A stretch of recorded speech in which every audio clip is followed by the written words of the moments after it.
વેરાવળમાં petrol અને diesel માટે petrol pump પર લાંબી કતારો અત્યારે લોકોની લાગેલી જોવા મળી છે। અફવાઓથી લોકોમાં પેનિક માહોલ જોવા મળી રહ્યો છે અને પંપ પર ભારે ભીડ જામી ગઈ છે।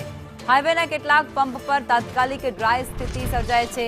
કંપનીઓ દ્વારા ડેબિટ સુવિધા બંધ થતા સપ્લાય પર સીધી અસર પહોંચી ચૂકી છે।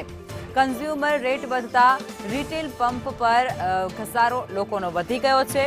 તંત્રની સ્પષ્ટતા પણ સામે આવી છે અને એ સ્પષ્ટતા વચ્ચે પણ અત્યારે લોકોમાં ખૂબ જ પેનિક જોવા મળી રહ્યું છે અને પેટ્રોલ પંપ પર લાંબી કતારોમાં વહેલી સવારથી જ લોકો જાણે ઉમટી પડ્યા હોય તે પ્રકારની તસવીરો પણ સામે આવી રહી છે।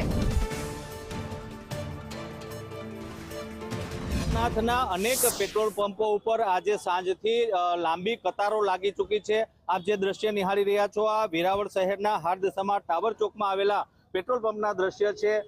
વાહન ચાલકો છે તે લાંબી કતારો લગાવી રહ્યા છે પેટ્રોલ પુરાવા માટે। આજે સાંજે 6 વાગ્યાથી આ પરિસ્થિતિ જોવા મળી રહી છે। લોકોમાં ક્યાંક ને ક્યાંક એક પેનિક છે કે પેટ્રોલ ડીઝલનો જથ્થો ખૂટી પડ્યો છે અને જેના પગલે આપ જોઈ શકો છો લાંબી કતારો હાલ પેટ્રોલ પંપો ઉપર લાગી છે। સાંજે 6 વાગ્યાથી આવી રીતના લાઈનો છે અને અમુક વસ્તુ છે કે ભાઈ આ સોશિયલ મીડિયામાં આવી રીતના વાત થઈ છે કે ભાઈ પેટ્રોલ ડીઝલ ખાલી થઈ જાય છે, પણ એ ટોટલ અફવા જ છે। એવું કંઈ નથી, સપ્લાય અમને પૂરતી મળે છે, એવું કંઈ નથી। હમણાં અમુક પંપો ડ્રાય છે, અમુક પંપો ડ્રાય થવાનું કારણ એ છે કે અમારે કંપનીએ સપ્લાય એ રીતના કરી પહેલાં ક્રેડિટ રોડ ઉપર આપતા અમને, હવે અમને પહેલાં પેમેન્ટ આપવું પડે છે પછી થાય છે। રાકેશ આહિર, સંદેશ ન્યૂઝ, ગીર સોમનાથ।